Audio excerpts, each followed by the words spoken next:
Oh, good man. Yeah, you're cute.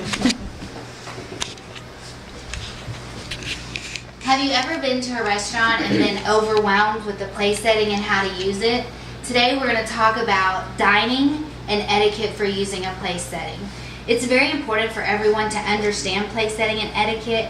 One day you may be invited to a dinner by your future employer for an interview, and you don't want to look not confident or overwhelmed. You want to look very confident and very well mannered.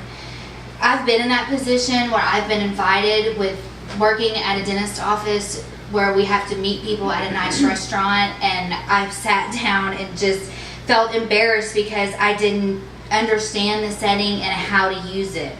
I learned a lot of valuable information online at etiquettescholar.com.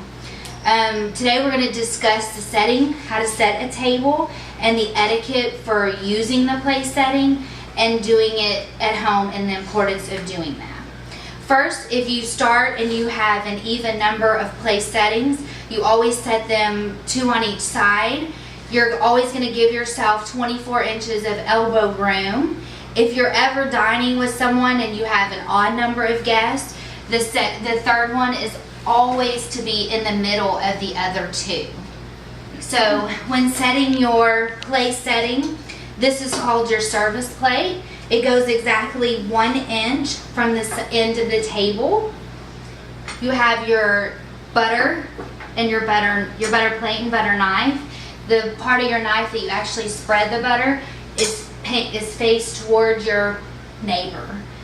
And you always want to put pats of butter onto the bread plate. When you're doing your left side of your plate, you're going to start with your salad fork. It goes exactly 1 inch from the plate and even with the bottom of the plate. Next goes your dinner fork. Exactly even again with the end of the plate. And then you have your fish fork. Again, even with the plate.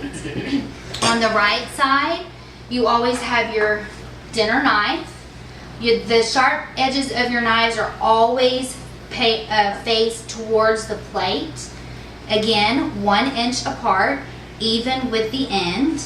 You have your fish knife. Again, even.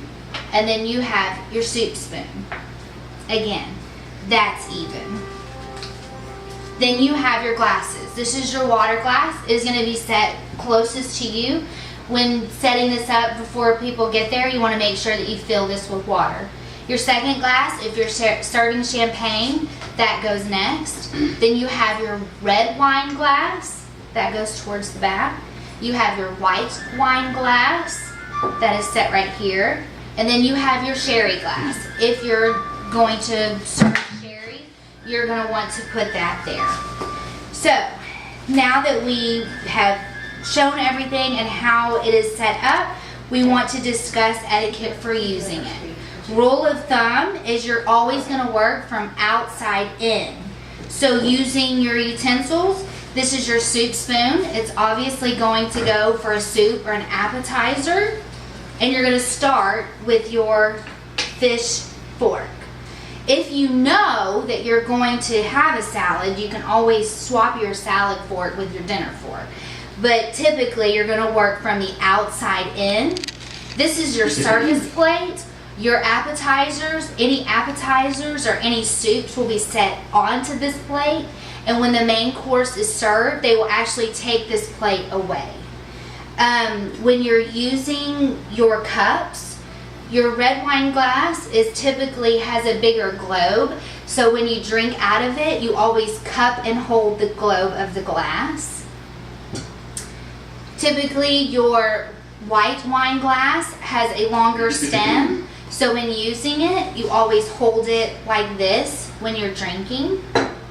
And then your sherry if you're going to drink sherry. So now that we know how to set a table and we know the etiquette of how to use it, let's discuss the importance of setting your table at home like this.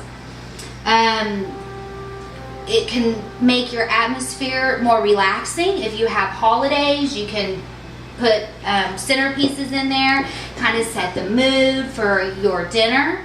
It can be more relaxing if you have everything here. You're not running back and forth with people there trying to grab different stuff that maybe you've forgotten.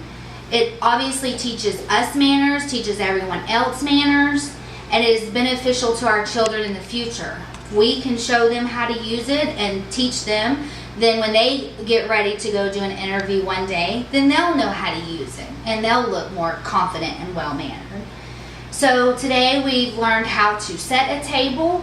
We've learned etiquette on using your place setting. And we know we have learned the importance of doing it at home.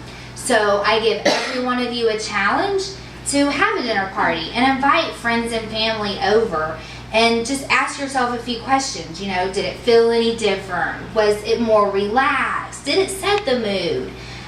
Was it more organized? And did you impress your friends? I want to thank you all for coming and listening. Let me